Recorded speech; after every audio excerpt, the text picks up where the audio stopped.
So in the last two videos, we saw how to connect the Windows 7 and Windows 10 to the domain. And in this, we will see how to connect the file server to the domain. So let's connect to the domain, and this is the server 1, which is the file server, and we don't have any Active Directory or domain controller on this machine. So this is a plain server which we can use for different purposes. So the way to connect to the domain is by clicking on this start menu, and you can just start typing this PC. You can search for any programs like Notepad or Paint using this way. Right click on the PC and go to Properties, go to Change Settings, and it should be pretty much the same as before.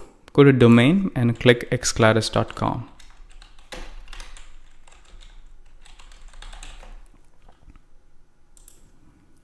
So let's use the administrator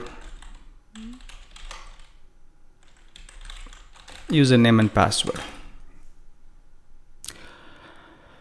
Okay, so we got some error, right? And this is an important one, and you need to understand this.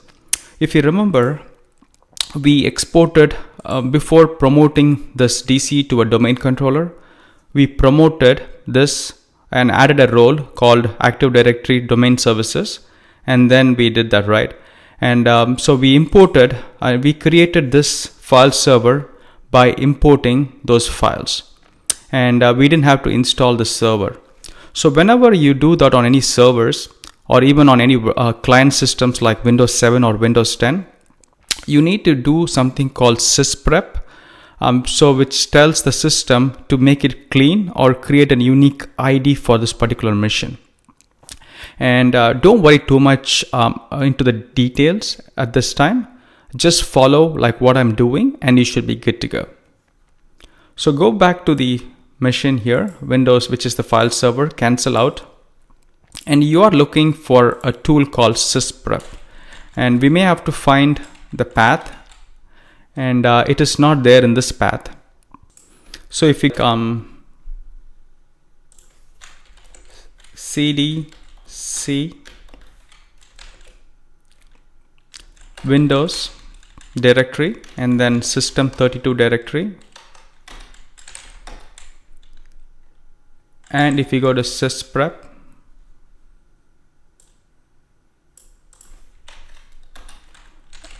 and there is the file we are looking for, the Sysprep file. It is built into the Windows, so it should be there for you.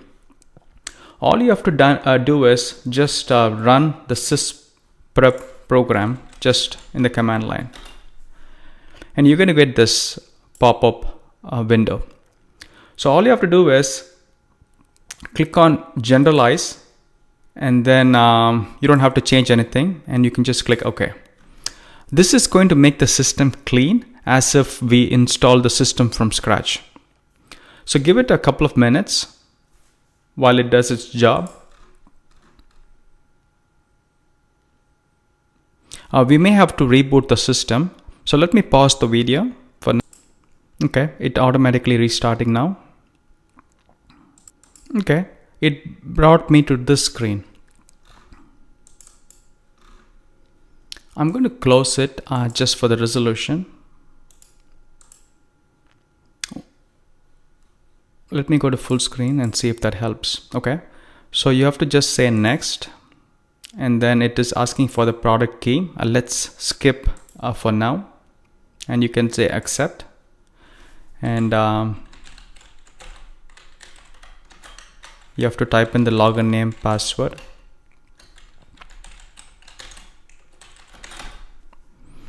And the username and password you entered is the local user, and it is not the domain administrator account.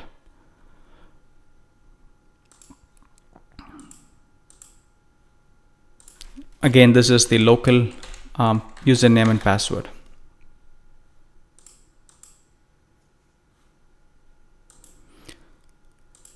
So now this is a clean machine, and let's do the same process to go to this PC. and right click properties, change settings, change.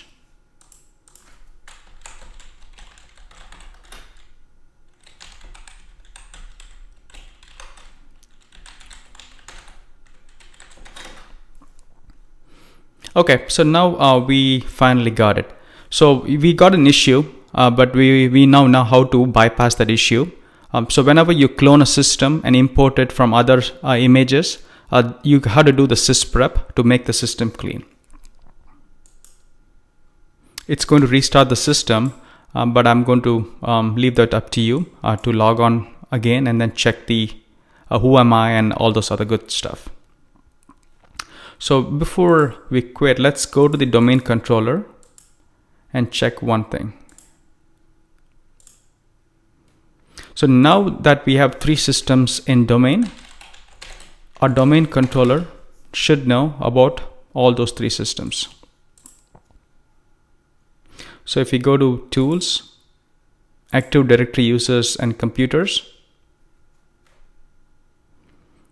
these are the users, and if you go to the computer, so now we have 3 systems.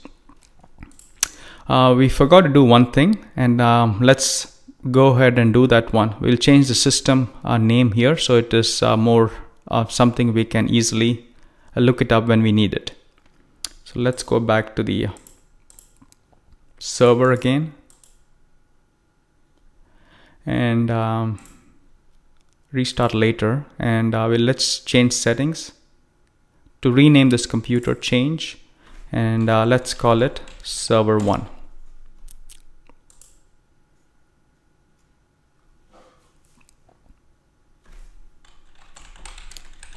Yeah, you need to be an administrator to change the host name or server name.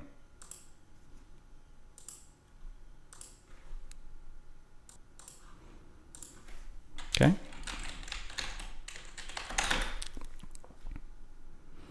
Okay, so now let's check the host name, and it is server 1. Let's head back to our DC, and let's try to refresh it. So now we have 3 systems that are a part of this domain.